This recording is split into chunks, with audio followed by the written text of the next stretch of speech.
Welcome, data enthusiasts. I'm Joseph from Zuma, and this is our podcast, Data for Good. Here at Zuma, we're a dedicated recruitment company for senior data insights and analytics professionals, connecting you with Berlin's most influential and innovative companies. Today, I'm lucky enough to be joined by Aakash Dharma. He is to be, at this point, when we are recording, he is to be head of commercial analytics and strategy at Spark Networks. Spark, as you may know, is part of the Zeus group in Berlin. And Zeus is an online dating platform operating in over 80 countries and in 25 languages. Aakash, Hey. How's it going today? Well, I'm doing great. Thanks. First of all, thank you for having me on the podcast. It's a pleasure to be here. It's a great day. It was a bit of a sun, so I went outside for a walk, which is not very common in the winter days here in Berlin. So just happy with that for now. Good. Well, yeah, winter days are upon us, and we're only just at the beginning. So let's get in as many walks as possible. And the topic you've chosen, simply or not simply, is doing quantitative analysis qualitatively. Exactly. Easy for me to say. Exactly. It's a little bit of a tongue twister, but I think it frames what I want to talk about perfectly. Great. Before I forget, as we do with all our guests, to give the listeners and viewers a little bit of context as to you and where you're coming from with your data views, we like to know, when did you first discover and connect with the power of data in your life, that data is a source of information and truth? Tell us about that journey and that discovery. Well, that does take us back a long way, I must say. My journey to data was not very straightforward, for sure. So good. Definitely good. It makes it more interesting, right? Certainly. So my journey started, of course, I'm from Pakistan's biggest city called Karachi. So I grew up there, did my education till high school there, and then I moved to Istanbul, Turkey, to do my higher education. And I started with mechatronics engineering, which, if people don't know, is a combination of mechanical, electrical, plus some software and programming as well. And I was specializing in the field of robotics. So I was always, like, even since I was a kid, I just was interested mostly in sciencey subjects, more techie kind of stuff, always getting involved in science fairs and all of that stuff. So I was very sure that I want to be an engineer when I grow up. Turns out once I graduated from my degree in mechatronics and robotics, I was not so sure about that anymore. I was not sure if I want to be a specialized robotics engineer working in a lab all day on a very specific problem. And at that point, I kind of was already familiar with data, right? Because when you do robotics, you're working with data as well, right? Data robotics directly involves what is today a buzzword, but actually it's, of course, very efficient and very useful as well, is machine learning. When you are working with robots, you're building, you're programming stuff, of course, you need these kinds of skills as well. You're collecting data by the milliseconds of how the robotic arm moves from here to here. And all of this data you're recording and then analyzing and trying to fix the problems wherever they might be happening. So I was aware and I was educated in the field of data, but from a very different perspective, right? That kind of data is a completely different kind of data set from what we see now in business. And at that point, like I said, I was not happy with the specialized profession. And at that point, I was like, okay, let's look at the wider world. So I did my master's then in business administration to get this perspective of the best of both worlds and how I can actually use the skill set that I have acquired during my time in engineering to actually go build things, right? You could always build a robot at home, but if you want to build it in an organization and you want to do big things, maybe it also helps to understand the business and the financial side of things. So I kind of went into it from that direction. And after my master's, I ended up working at Nielsen, which is a market research company. So now I was actually working with consumer businessy data, right? Mostly in the world of marketing. How do you understand if you are a company like P&G or Unilever, if you're launching a product, how do you know if this product is going to be successful in the market when it's launched? Of course, you do market research, you recruit some respondents, you test the product on them, you ask them the right questions, you build surveys, you test a lot of stuff, right? At some point when I was working at Nielsen, which of course is the world's, I think, the biggest still market research agency, um, and I was working on the biggest project that there was, at least in my team. And this was a sample size of 20,000, 30,000. At some point, it just died out. The interest that I had in this field was because I really do believe that if your sample size is these 200, 300, 400, can you even trust this data, right? So I started getting this very skeptical understanding, or this nuanced thinking of when do you start trusting your data and when do you believe it is good enough to make your business decisions on. So, hey, no criticism of the market research agency, right? But in today's day and age, when we have more kinds of data sources, more, I would say, quick, nimble ways of collecting data, I just felt kind of unsatisfied, dissatisfied, I think rather is the word, at this place, because it was just that they were doing valid and very good work, but you just lose your faith. I mean, I don't know how much you know about, or how much the people are listening. Some of them, I'm sure, know. There's this very famous thing in when you try to understand quantum physics or quantum mechanics, is this principle of when you observe something, at that point of observation, you've already messed up the measurement. Because as soon as you observe it, you only know the state at which it is now, this quantum particle. You don't know where it's coming from and what its history is. And you can never basically, that's why they say that you can't observe something and then trust its quality as well, because the fact, the point of observation itself ruins the measurement, right? So I believe that in market research, if you're trying to understand your consumers, it's very similar. At the point you ask them, if you go and ask them, what toothpaste do you use? Have you heard of Colgate? At that point, you've already kind of biased the results to a certain extent. Right? It's almost a leading question. Exactly. And there is sometimes in market research, you cannot skip. Of course, there are ways of doing this, right? You do prompted responses, you do unprompted responses, you check brand awareness from top of mind, you check brand awareness from a given list of things. So there's many different ways of avoiding this leading question, but I still believe that when you ask a certain person, hey, are you a person who wakes up early in the morning?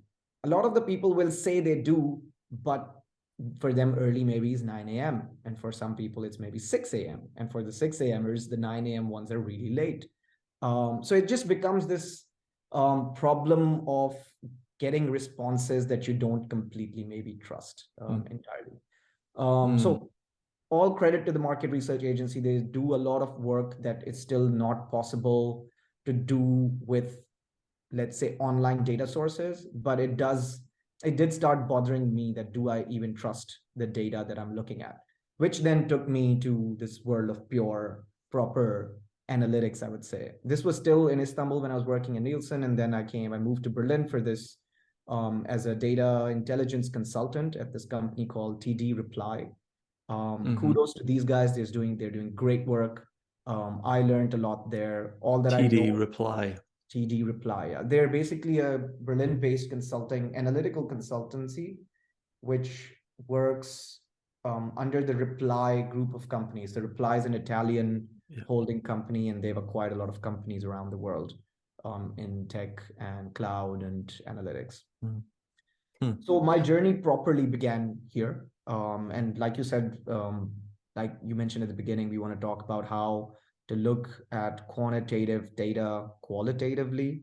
I think this is where I learned that skill, that just having data and looking at data is just not enough. You need to have a very solid understanding of what problem you're trying to solve, what sector you're working in, what business, how does your business run from day to day? What are the nuances of business that your employees definitely know, but the data might not tell you? Right. So, okay, great. We've gone into the topic here, and the context you've given me particularly is you come from mechatronics and robotics, strongly scientific background combined with your master's in business and then combined with strong marketing background, all this stuff lends itself very well to a real perspective on data. Excuse me. With today's topic going into quantitative analysis qualitatively, are we going beyond the idea of descriptive and conceptual findings like questionnaires and interviews and documents and how NLP and now NLU interprets that data? Are we going far beyond that, those constructs? I mean, this construct that we're talking about, analyzing quantitative data qualitatively, it applies at all levels of analytics, I think. This what we're going to talk about is basically how in some companies you would find the data scientists are seen by the management teams as just data scientists. So these data scientists, for example, they're not as involved, or maybe they don't understand the day-to-day business as much. And what these teams look at is that, okay, we have our strategy teams that are looking at the business strategy, and then we have our data teams who are just building the data flows. However, the people who are doing the analytics, who are working on the data, who are trying to build these sophisticated models, you might either be using it for descriptive analytics, or you're trying to understand what's going on. Are you trying to predict something? All of these things, they need to be really fed in properly with the business knowledge. And we can jump into the details of specific examples of how I mean, because it sounds very vague. Of course, you want to include your business understanding into your models, but it really goes down to as detailed as how to code a certain variable. Like if you have a certain variable, if the data scientist who's working on this model or the analyst who's dealing with this data set, if they don't know, let's say, what is the optimal radius around a shop that can give us the best results in our model. So who determines if this radius around a shop, let's say we're trying to analyze a shop for its qualities or for how much we predict it will sell. Of course, you have to kind of quantify this variable in a way that incorporates both how this business operates qualitatively in the real world from day to day, and also thinking about how this variable is going to fit into your model and react or interact with other variables in the model. So do you put a radius of a 500-meter circle around this shop, or is it a 200-meter square circle, or is it a 1-kilometer circle? Who makes these decisions? It's a very simple but very specific example of who decides this, and it can change the model results considerably. But is that where perhaps you might introduce A/B testing? Because a range of 200 meters around said location might take into account cars passing by, other shops, a greater amount of people, whereas 500 meters away, the shop might not even be in view, and then there might be many other shops.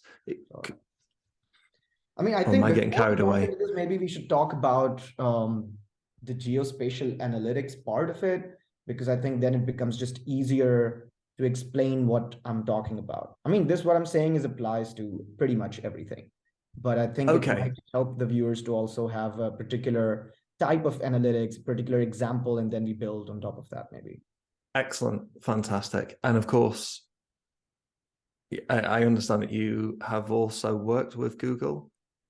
No, I have not worked with Google, but I have worked with Google data a lot. So basically what we're going to discuss now is what I called to you as geospatial analytics. Now, many people use different words for it, but the basic concept very much is that it's another data set, right? The special part about this data set is that it's a geospatial data set, which means that every attribute, every data point is in the end connected to a physical geolocation, right? And this is the work I also started doing at this company called TD Reply. We were doing this globally for Coca-Cola. So we started in a small district in Ho Chi Minh City as a pilot, and then this grew. And by the time I left the company, we were operational, I think, in 12 to 15 markets. So it's also a good example, I think, because I know there are many Berlin-based companies where geospatial analytics is a key part of the work they do. You only have to take the mobility companies or the delivery companies or even the car manufacturers like Tesla introducing automated driving. Geospatial will be heavily involved, right? Definitely. Okay, you've set the scene. I like it. Let me just quickly, I think I need to turn on the lights here. It's getting a little bit dark. Winter time is upon us. Right. Okay. Yes. Turned into the hackers room. Okay, the lighting is not great, but I think we'll manage. I think you could. Yeah, so we were talking about geospatial analytics, right? So think of a company like Coca-Cola. How Coca-Cola's business, of course, works is that they have two parts of their business. One is the company, which does the brand marketing, advertising, and all of these kinds of things, and the strategy. And then there's this other part of the company, which are the bottlers, which are much more geospecific. These are the ones who do the sales and distribution of their products, right? So, of course, Coca-Cola does not sell usually to you, Joseph, as a customer. They sell to a restaurant, a shop nearby, or a retail store, and you go and buy it from there. For them, the core part of the business also is, of course, which shops, which restaurants, which retail stores do they sell their product to so that you can go buy it from them. How do they decide which stores to sell to? How do they predict how much they're going to sell at the store? And should they be selling at every store in the country? I mean, the answer, of course, to the last question is no, they should not be selling at every store. They would like to, ideally.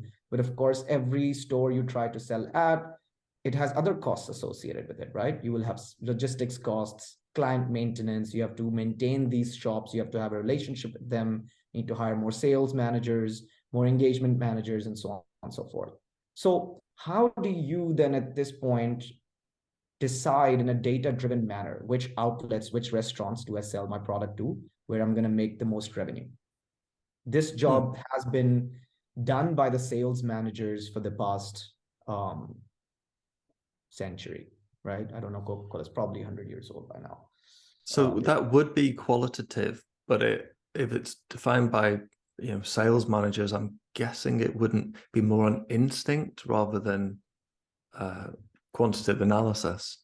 It's a little bit of both. When the sales managers do it, I feel it is definitely more qualitative.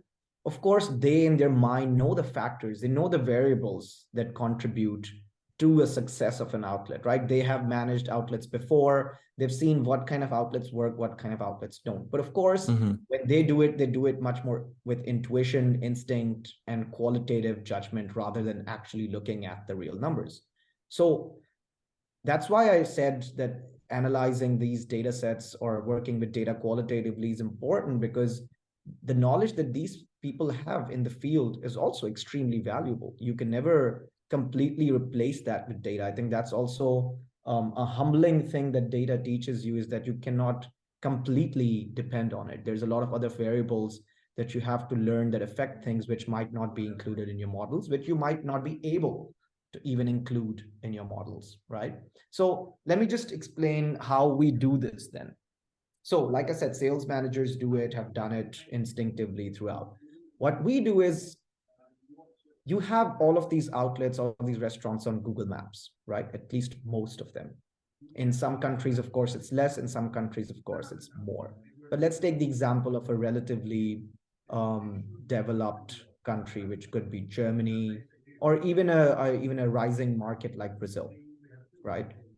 You collect all of this data from Google Maps. So think of a typical Google Map page, right? You open a restaurant, let's say it's called Restaurant Joseph, right?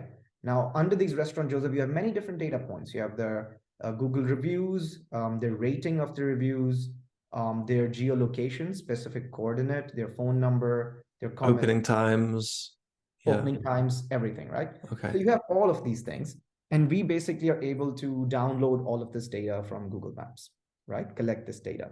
Now, at this point, what you've done is the Späti or the store right outside your house, or the Migros or Edeka right outside your house, you've now created a digital twin of this on your computer, right? The store is outside, but I have a digital twin of this store on my Got it. computer, right?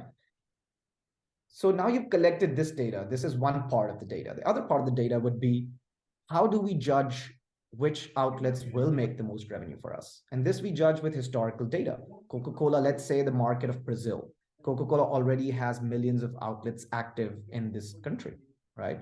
So at that point, Coca-Cola gives us this data, right? We look at this data and we look at the revenues, which outlets have been the most successful for Coca-Cola. But now for these outlets also, we can create a digital twin from Google Maps.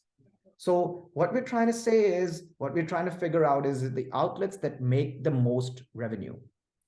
What are the features, right, that show us, that hint at this outlet being is going to be successful for you? So let's put it this way.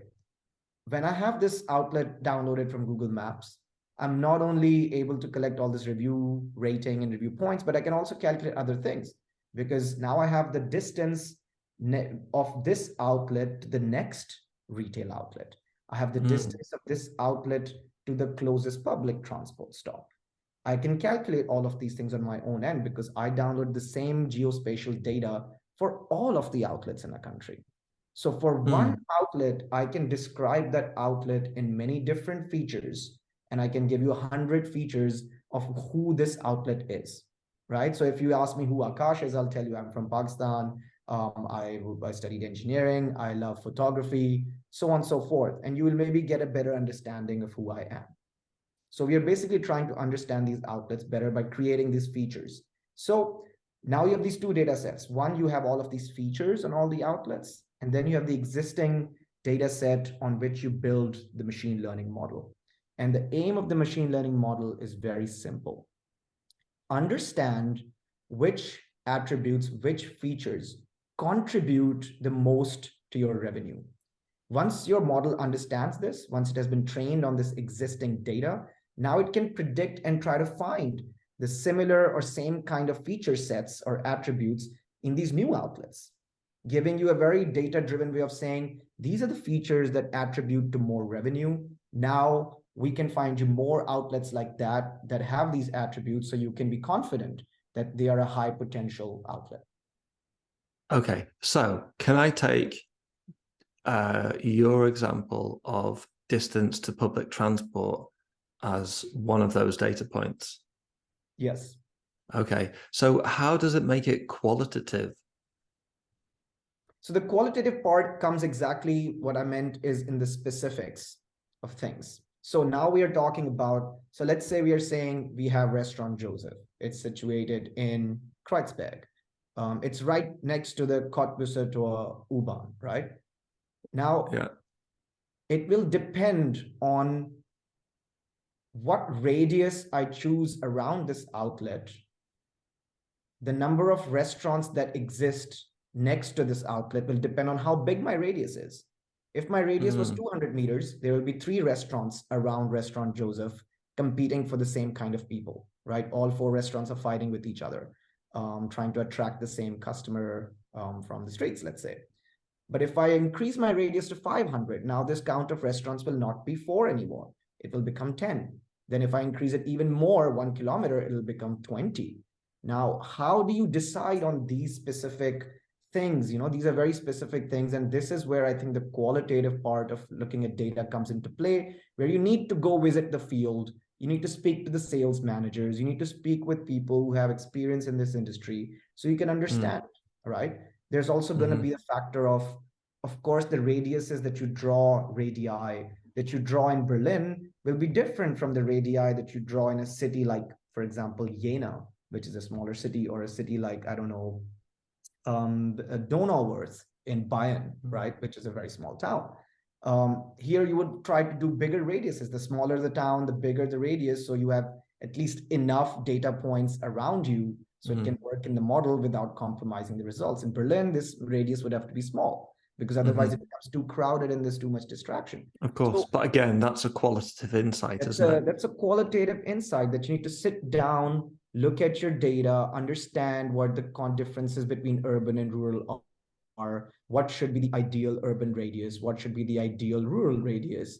And there's many other things. Radius is a very small example. The other thing is, what kind of variables do you feed into your model? Now, anybody who's listening, and everybody here, probably the listeners are also people working in data and analytics.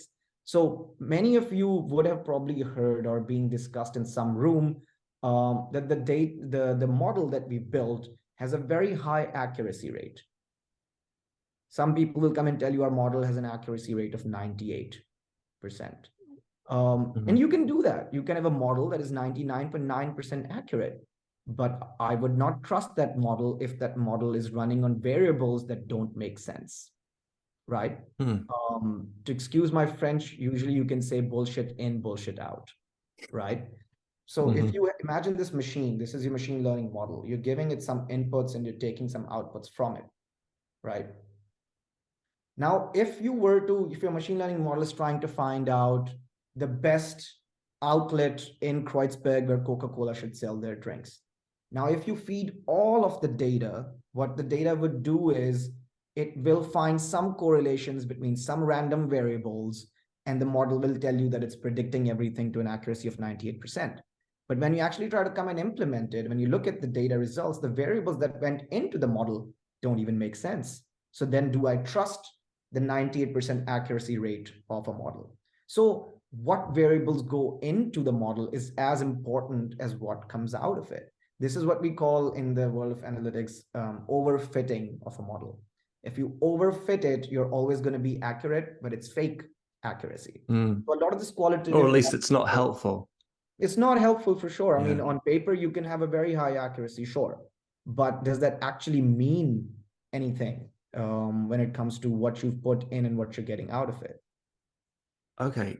Can I ask then, in the interest of analytics professionals watching, and what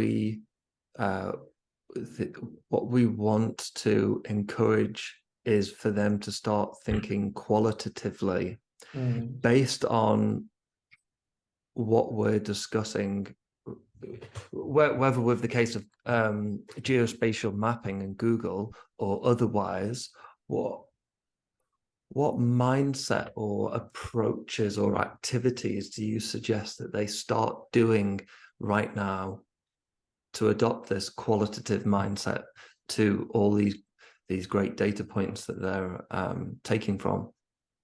I mean, so for me, it's very simple. So when I was also working at TD, I was leading this whole team for geospatial analytics, and the problems that I saw there, I guess, the problems are the same in every organization, which is that when you have a data team, let's say, I wouldn't even call it data team. I like to call it analytics more than data, because data in itself is nothing and will be nothing, right? As long as you don't convert it to some insights and some use cases. The problem always is that there's many things that go into an analytics engine. You would have data engineers, you would have data scientists, you would have analysts, you would also have some product managers, you maybe even have some business strategy people, some marketing people. And the problem, I think, comes is that everybody starts looking at their work as, this is the part of the work that I do, and I don't concern myself with what's happening on the other side, right?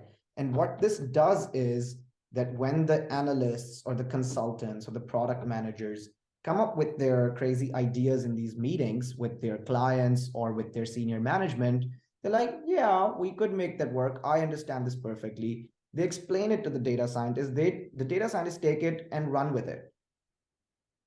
I have noticed that a lot of people don't initially sit down and do their very simple exploratory analysis. In order to actually understand the data qualitatively, I think it's very important to explore this data properly. And this doesn't require a big skill set. You don't need to know any programming languages. You can, I mean, of course, depends on how big your data set is, right? If the data set is big, then of course you do. But if your data set is small and it can be fit into an Excel file, a G sheet or whatever, or a very basic SQL, you can just do very simple diagnostic tests. And once you just look at the patterns in data, that gives you more ideas on how to deal with that data set, right? So for example, what in one of these cases in one of our clients at this company, we found out that since COVID, in a lot of these markets, in the Southeast Asian markets, a lot of we saw the revenues of retail stores go down, which means like your retail supermarkets, and the revenues of your wholesalers go up. So what people did as soon as they were stuck at home, they stopped buying groceries from their normal grocery stores where they always bought it from, because now they started making this smart consumer decision of, I'm stuck at home for 3 months anyway. Why don't I buy in bulk from the wholesalers? Because that's going to make my overall purchase cheaper. Now, this we discovered because we did some diagnostics, and then there was something extra built and some extra analysis done on specifically this. If the consumer trend has shifted towards wholesalers, how can we capitalize on that? Before somebody sat down and even checked these numbers, that the revenues of the retail stores have increased compared to the wholesalers have increased compared to the retail stores, nobody had even realized that there's a dynamic shift happening. So if you do your exploratory analysis, you might even discover more things that need your attention, and it might inspire you or give you more ideas than you went in with. It's not a simple case of, hey, I have this data set, I'm just going to model it out and I'm going to have my insights and this is that and this is that, right? It is a constant closed loop iteration of things. Also, in that case, if we make an assumption that the reasoning was cost, and then we build in analytics that addresses cost only, then we could well be missing the point, right? There might be another thing. Talking about the pandemic, people were fearful about coming into contact with other people. They wanted to reduce the amount of times that they came into contact with people. So if you buy in bulk, then that happens much less often. Maybe people would be willing to pay more just to have less contact with somebody. Totally. Now I'm just trying to think qualitatively. No, and this is exactly what I mean. The point you just raised. This is the kind of discussions you want to be having in every analytics team, challenging each other, the assumptions that you're assuming about a certain variable or a data point. Is that completely true? Because I mean, this is again a very overused expression, but holds true every day. Is the difference is correlation doesn't always mean causation, right? Just because two variables are behaving in a fashion that makes you believe in something, that doesn't necessarily have to be the truth of it, right? So what you said, it could be the minimizing contact as well. And we also went with this theory and tried, and we realized that the digital presence of actually these retail stores, these retail supermarkets, was much higher than these traditional wholesalers. So you would assume that these retail supermarkets would actually get more sales because they're offering to deliver to your doorstep, and they have all of these services, while the wholesalers were much more traditional, much more non-digital, so to speak, but yet the revenues of the wholesalers go up. At that point, you can also ask a question of, maybe the retail stores are buying from the wholesalers and not the consumers, right? So there's a lot of these. The point of going in this conversation was exactly this, that every variable can be viewed for 10 different angles, and you should try to break it down from 10 different angles before you include it in your model, or before you make a business decision based on it, right? Yeah, a business decision like let's increase our web footprint with the warehouse build the wholesaler building a new website designed for end users, for example. Great cost to the business based on the assumptions that an analytics professional could have made. Okay, so challenge the assumptions, work together. Okay. There's some other things as well. So this reminds me of his other example, which was with an automotive client, one of these big German automotive companies. Well, I think I can also mention the name. It was BMW. So we did this interesting model for them, specifically for a certain model group, which tried to understand that if you sold 100,000 units of a particular car in a particular year, what led to these sales? if you ask the manager or CEO of any company, one of their biggest grievances always is, we spent, I don't know, these many million on marketing. I don't know what the return on investment of that marketing activity was in real life, right? It's very hard to estimate ROIs, especially if you're talking about offline marketing, TV marketing, when it's all digital in the beautiful world of digital. I mean, you can track clicks and you can track all of these things. It's easy. But when you talk about these big brands and when you talk about branding and marketing, you're doing offline marketing, you're doing sponsorships of World Cups. How do you measure the ROI of these things and how much of this actually contributes to sales? So this was the whole project, right? Yeah. And that was always traditionally a cost that was sacrificed when times were hard, right? Because, yeah, historically we couldn't relate marketing to ROI.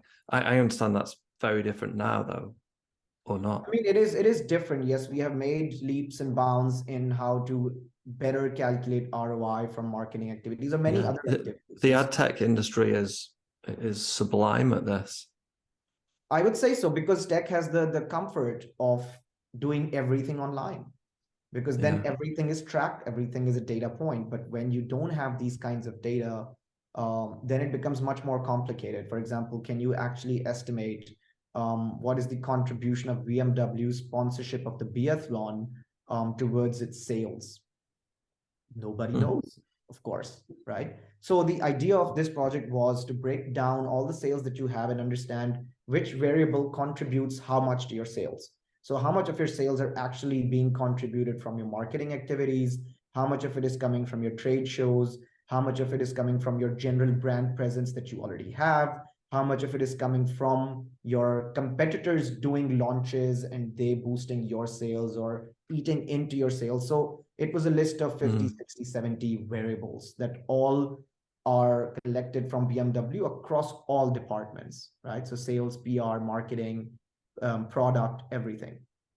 And we were able to explain almost everything except for this one peak in sales that we were seeing. And nobody understood why this sudden peak of sales is happening. It was not a seasonal pattern. It was not any after a big launch. It was not after a big marketing campaign.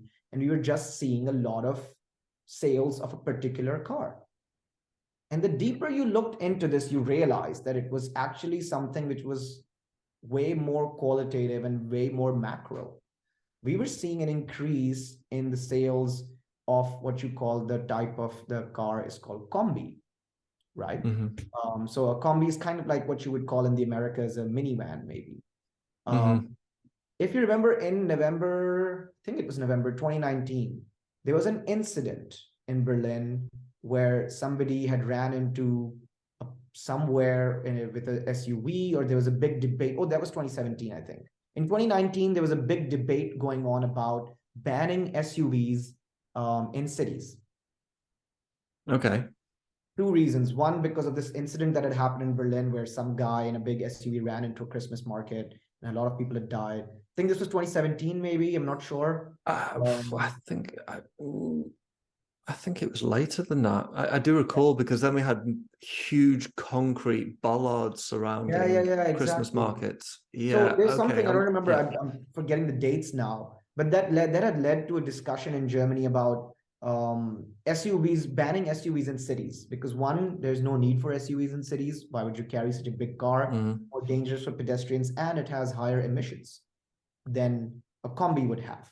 So if you just do a simple Google search analysis and you search for the word of SUV Verbot, which in German translates to SUV ban, right? That had this crazy peak in like November 2019 because of all the discussions going on. And we were also seeing this peak in the combi sales a few months, a few weeks after that. This was nowhere in the data. So we had to create this variable, which would be the public perception of combi versus SUV, because a combi would be the best substitute for an SUV. So if the government is considering banning SUVs in big cities, of course, the people who are considering buying an SUV might want to switch to a combi. It surprises me why analysts hadn't been able to pick this up. And I don't want to dredge up the past of another manufacturer, Volkswagen, when they made the error about the gasoline being environmentally more friendly than it was, and public sentiment, because of that lie, public sentiment then led to a drop in VW Golfs, for example. I would have thought that the sentiment around SUVs would be the same, and it would be noticeable. That is true, but the assumption that you're making there is that these companies have very good analytics that would have been picked up if the analytics landscape was more well developed, where these companies did track these variables in a proper fashion, so you could then preemptively understand these trends. Most of the time, the trend is only realized when it's too late, especially when we talk about companies that were not born in the digital age. Today, we tend to look at analytics and Delivery Hero, Facebook, Google, even Gorillas. These are all companies that are born in the native age of analytics. Companies that were started in the 1900s, going back, they have been a bit late in starting all of these. But yet, I would still not take it completely saying that this should have been found or discovered by an analyst. I think a lot of these things go missing because what you would assume, like if you had built this model before this event happened, at what point, who recognizes this in a company and says, hey, the predictive model or the exploratory model that we had built to understand our sales was built in June 2019. Now this event has happened. Now we should update that model and add a new variable because this variable never existed before, right? Who realizes this? Who makes this call? So what happens usually in organizations, these small details get missed. Right? Would that also suggest that smaller companies where the decision-making gap is also a lot shorter, i.e. decisions could be made really quickly, would it suggest that they can be much more advanced in their analysis or much more accurate in their analysis? Definitely. I think smaller companies definitely are more agile in that sense. I mean, it's also just a game of numbers in the end. A small company will have maybe 20,000 customers, maybe 1 million customers. When you're talking, and they are all happening most of the times through one distribution channel, maybe 10. When you're talking about the company the size of an automotive giant who sells across the globe, you're selling at, I don't know, 1 million dealerships. You have around 100,000 employees. You anyway have been late to jump on the analytics bandwagon. And generally, like I said, it's very hard for any team to stop and say, how often do we update our models? How often do we change? How often do we reflect back on what we had done last year? It's maybe now time to change our approach. I am confident that variables like this that happen were triggered by events somewhere. A lot of these variables end up getting missed by analysts in the end. And that is why, I mean, we want to move to more sophisticated analytics, right? Where analysts are not doing everything. We're trusting machine learning models more, and we're trusting the AI to do it for us. But the AI, of course, also needs to be fed by someone. So, I mean, this again brings back why I personally wanted to talk about this qualitative approach of quantitative analysis is to spend time looking at your data, qualitatively understanding what the data is telling you. Like a data set should tell you a certain story, just like when you read a book for 10 pages, it gives you some understanding of what the author is talking about. A data set should speak to you. If you look at it long enough before you start doing your fancy analysis on it and running regressions and running multivariate models and all of these things, before you do that, maybe just spend some time to look at it, understand it, go back to your teams that gave you that data and find out why certain things happened and why not, right? If you didn't do that, it would be like, let's say you were hired to be the CEO of Apple tomorrow. Not doing this qualitative analysis would mean, as a CEO, you go in, you ask for their financial statements, you ask for all the numbers, you go into a room and you build a sophisticated model. You can do it. You can give all the data that Apple has and you give it to a data engineer and a data scientist, and they're going to build a model for you that's going to predict whatever, whatever, whatever. But if they did that alone and they didn't talk to all the stakeholders of why this variable behaves this way, what is the historical trend that influenced it to go this way instead of that? If you don't understand the fundamentals of all of these things, you're going to end up with an analysis that will look great on face value, but will not lead to the right results. Interesting. So I've taken quite a lot from that. And I think it touches also upon not working in silos. So you as a team member not working in a silo or not acting in a silo, but also as a leader of a team or an organization, not to encourage the siloing of team members. We want to encourage people to challenge their assumptions socially amongst the team. We want them to take the time to understand the data and understand the trends that exist, but also appreciate that correlation doesn't necessarily mean causation. So continuing to challenge your assumptions, and based off of the back of that, we need to regularly update the models to reflect some of the changes that we've seen. Okay. Yeah, and that's a very good summary of what you just said. I think that frames it perfectly. The one addition I would have to the last point is about the updates, right? As important as it is to update things and have a fresh look at it again and again, of course, organizations don't have the money or the time to do this, right? If you were to update your model every day, it's going to be a problem.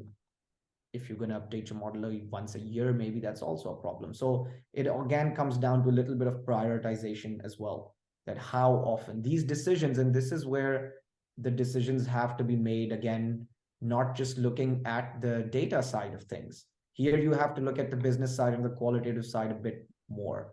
That what is the cost benefit analysis of me trying to rerun this model or refreshing the analysis that we're doing, or completely revamping in 6 months? Does it make sense? Will it offer me the benefit that I want from it? Or should I do it once every 2 years?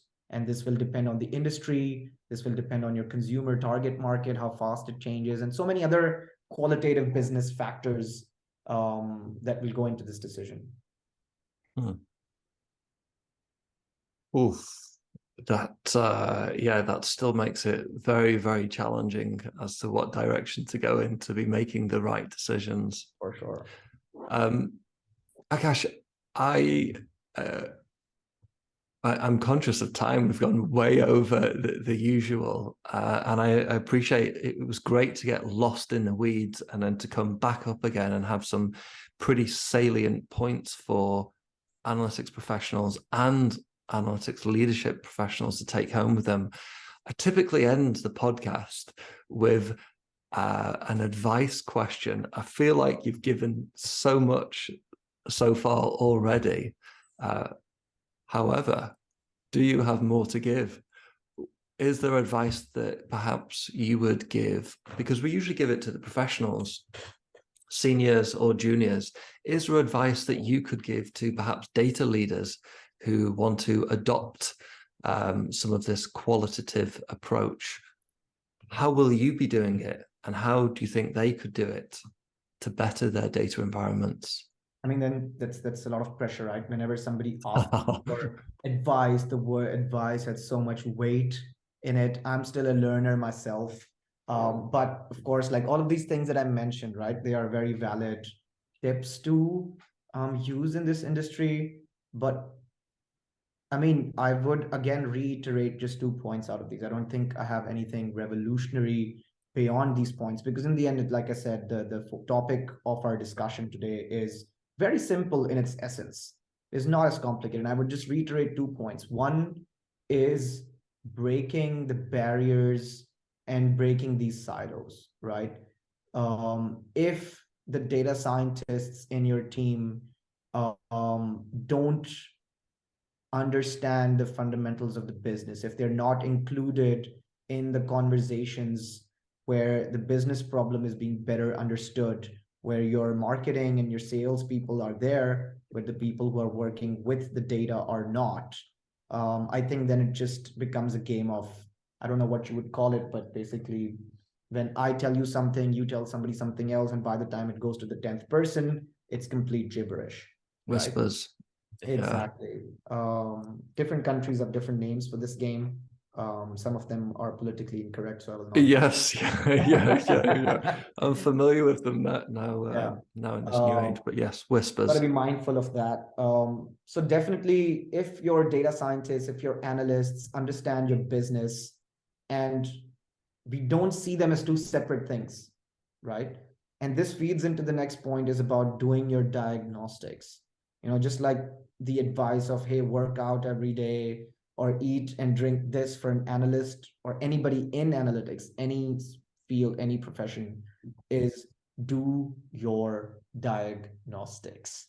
When you have a data set, be it one variable or be it 100 variables, do some very basic calculations on it just to understand what you're looking at, right?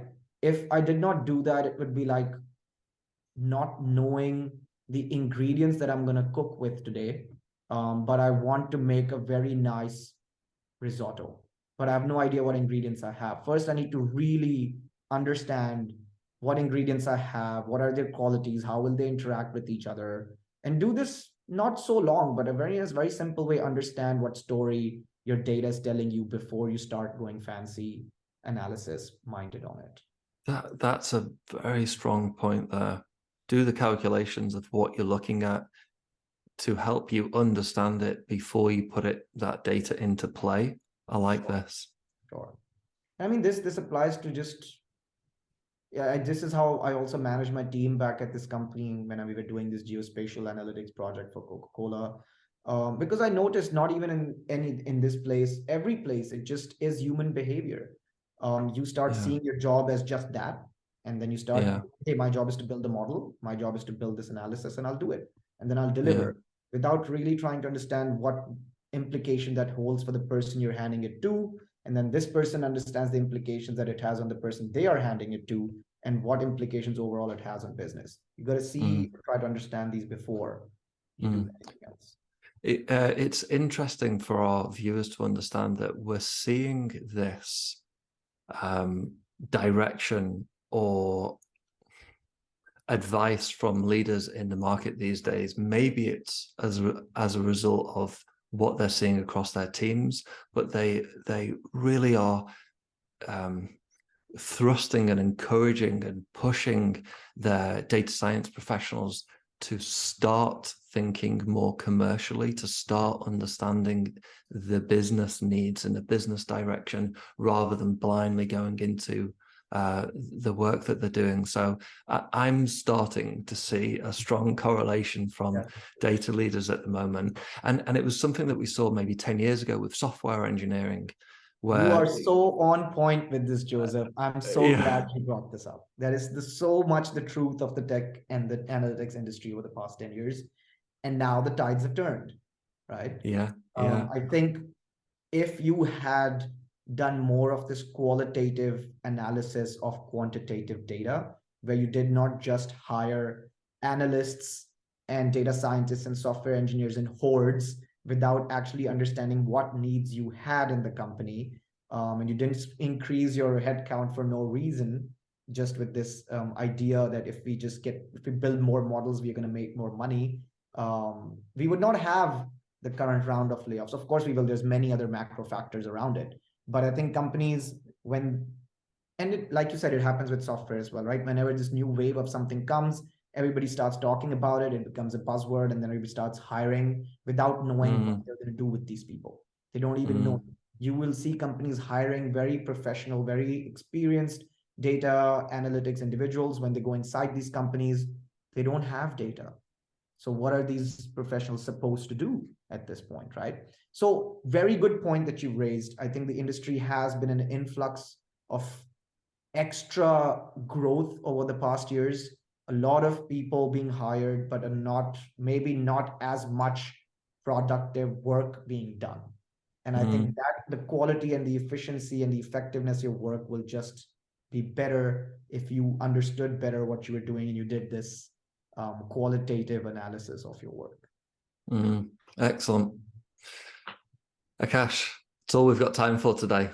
Thanks so much for your input and your insights and your perspective on the analytics world.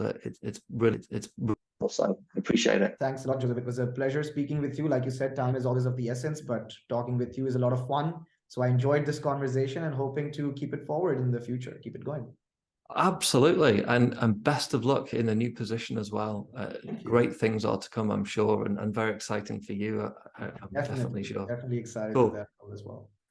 Viewers, listeners, please like and share, follow us. If you have any comments or questions, really appreciate it. It's always good to get the data dialogue going and to challenge our assumptions and to better understand the data that we're working with. Thanks, everyone. Goodbye now.